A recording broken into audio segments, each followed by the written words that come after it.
देखिए हमारा Rajasthan high court की तरफ से जूनियर पर्सनल असिस्टेंट की वैकेंसी आई है, जिसमें हमारे पास टोटल 30 सीटें हैं।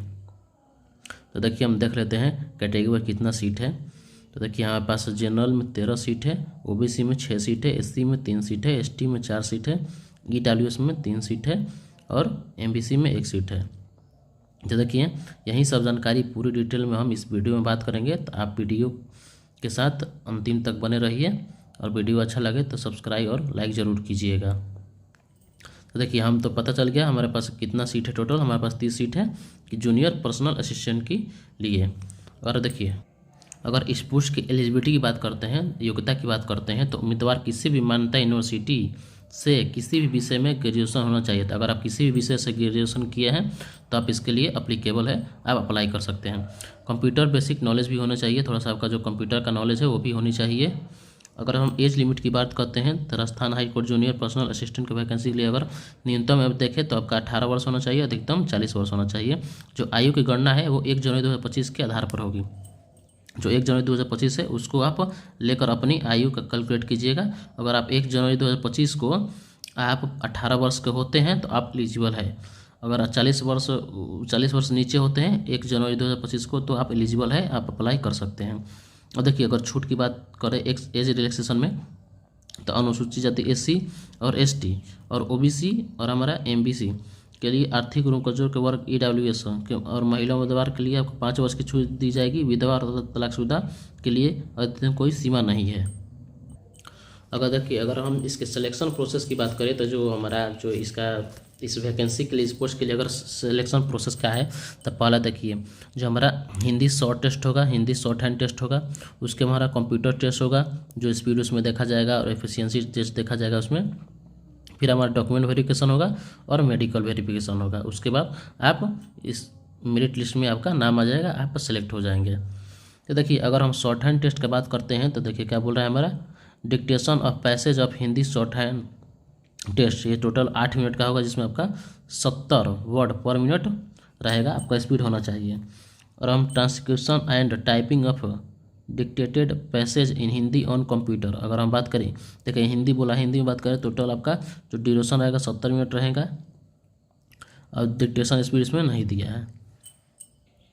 देखिए हम बात करें मार्क्स का, तो देखिए जो हमारा हिंदी शॉर्ट हैंड टेस्ट है वो आपको 100 अंक का होगा। हिंदी शॉर्ट हैंड स्पीड जो होगा वो आपका 70 वर्ड पर मिनट होना चाहिए।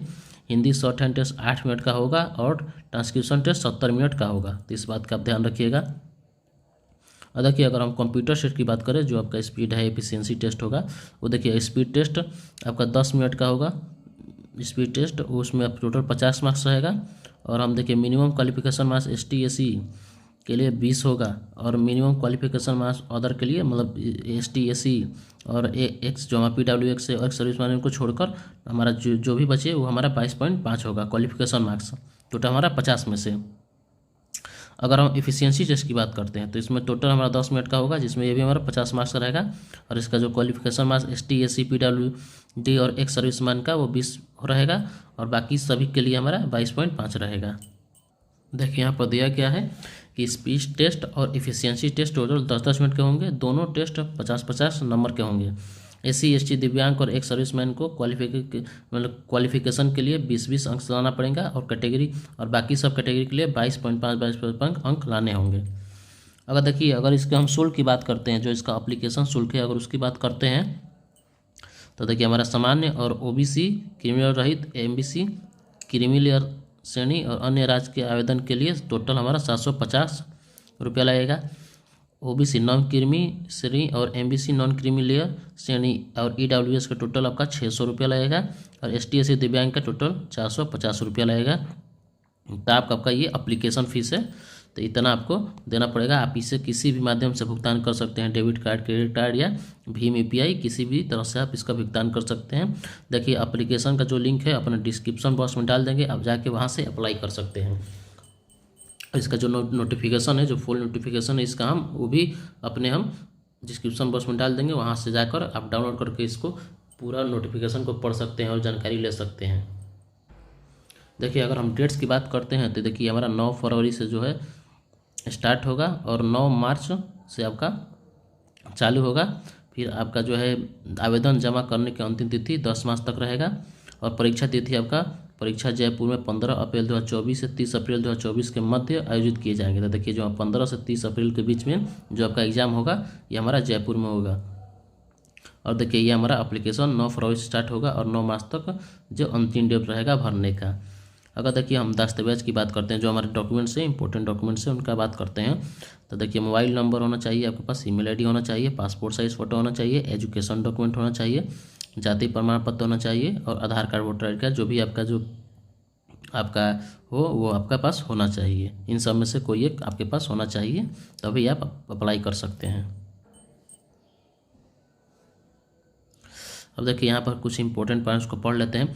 अभ्यर्थियों को सलाह दी जाती है कि ऑनलाइन आवेदन करने से पहले Rajasthan high court junior personal assistant vacancy 2024 का ऑफिशियल नोटिफिकेशन को ध्यानपूर्वक पढ़ ले, सभी शर्तों को पूरा करने की स्थिति में ही आवेदन करें। तो देखिए हम नोटिफिकेशन का लिंक डिस्क्रिप्शन दे देंगे, आप नोटिफिकेशन में पूरा पढ़ लीजिएगा, उसके बाद ही इसे अप्लाई कीजिएगा। केवल ऑनलाइन आवेदन ही स्वीकार किए जाएंगे, अन्य किसी माध्यम से आवेदन स्वीकार नहीं किए जाएंगे, तो इस बात का ध्यान रखिएगा। आवेदक जिस श्रेणी के अंतर्गत आवेदन करने के पात्र है उस श्रेणी में ही आवेदन हो। जो अगर आप ओबीसी है तो ओबीसी श्रेणी में ही आप आवेदन कीजिए और किसी श्रेणी में आवेदन नहीं करना है। आवेदन फॉर्म में सभी जानकारी ध्यानपूर्वक सही भरें। जो भी आप एप्लीकेशन में डिटेल भरिएगा अपने सर्टिफिकेट का अकॉर्डिंग भरिए। जो आप कहते हैं 12 सर्टिफिकेट में जो भी नाम है, पिता का नाम है, माता का नाम है, डेट ऑफ बर्थ है, वहीं आपने डालना है एप्लीकेशन में, ताकि बाद में कोई दिक्कत ना हो। आवेदन पत्र में अपना मोबाइल नंबर, ईमेल आईडी ही दर्ज करें, क्योंकि भविष्य में इस भर्ती से संबंधित कोई भी जानकारी आपके द्वारा दर्ज किए गए मोबाइल नंबर, ईमेल आईडी पर भेजी जा सकती है। तो देखिए आपका जो active mobile number, email ID है उसको ही अपने डालना है, एप्लीकेशन में डालना है, ताकि बाद में कोई अगर आपके पास मैसेज SMS इस परीक्षा से जुड़ी हुई तो आपको प्राप्त हो सके। आवेदन फॉर्म सबमिट करने के बाद अभ्यर्थी आवेदन पत्र को डाउनलोड कर उसका प्रिंट आउट निकाल कर अपने पास सुरक्षित रख ले। तो जो भी आप फॉर्म भरिएगा तो उसके बाद सबमिट करने के बाद जो रिसिप्ट निकलता है उसको अपने पास रख लेना है, ताकि बाद में एडमिट कार्ड डाउनलोड करते समय या रिजल्ट देखते समय आपको उसकी ज़रूरत पड़ सकता है, तो आप उसको अपने पास रखिएगा ताकि बाद में कोई दिक्कत ना हो। Thank you very much.